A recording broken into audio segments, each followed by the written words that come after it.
माता की। महाराष्ट्र विधानसभा चुनाव में मुस्लिम उम्मीदवारों की संख्या काफी कम नजर आ रही है।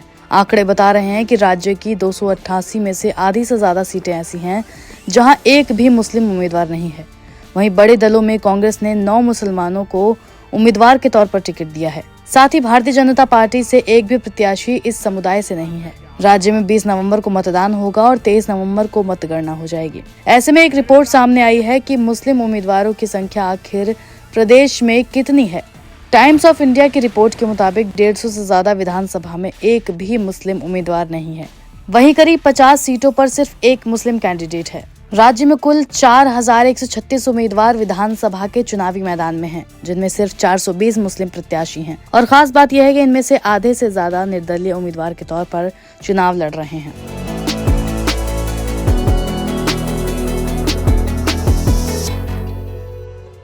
किस पार्टी ने कितने मुसलमानों को दिया टिकट? महाराष्ट्र में कांग्रेस ने 9 मुस्लिम कैंडिडेट को टिकट दिया है, जबकि उप मुख्यमंत्री अजीत पवार ने 5 मुस्लिमों को टिकट दिया है। राज्य में 16 मुस्लिम कैंडिडेट AIMIM यानी ऑल इंडिया मजलिस-ए एहतदुल मुस्लिमीन के हैं। छोटे दलों से 150 मुस्लिम कैंडिडेट हैं। 420 में से 218 मुस्लिम उम्मीदवार निर्दलीय मैदान में हैं।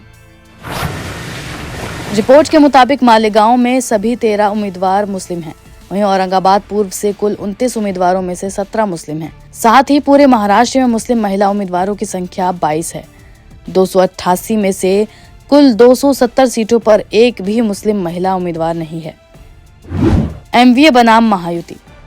राज्य में बड़ा मुकाबला सत्तारूढ़ महायुति और विपक्षी गठबंधन महाविकास अघाड़ी के बीच है, जहां महायुति में शिवसेना, भारतीय जनता पार्टी और राष्ट्रवादी कांग्रेस पार्टी शामिल है। वहीं उद्धव ठाकरे की शिवसेना, वरिष्ठ नेता शरद पवार की अगुवाई वाली NCP और कांग्रेस MVA में शामिल है। हालांकि बीते कुछ दिनों से अजीत पवार के जो बयान आए हैं, उससे कयास लगाए जा रहे हैं कि वो खुद को महायुति गठबंधन से अलग दिखाने की कोशिश कर रहे हैं। पहले उन्होंने CM योगी के बटेंगे कटेंगे वाले नारे पर दोनों प्रदेशों की तुलना न करने की बात कही। साथ ही उन्होंने CM योगी को भी बहारी कहा। इतना ही नहीं, उन्होंने PM मोदी की रैली पर सवाल पूछे जाने पर कहा था कि बारामती में परिवार की लड़ाई है और यहाँ PM की रैली की जरूरत नहीं है। इतना ही नहीं, उन्हीं की पार्टी के एक नेता नवाब मलिक ने उनके किंग मेकर बनने की बात कही, जिसने इन बयानों के बाद होने वाली चर्चाओं को और हवा दे दी।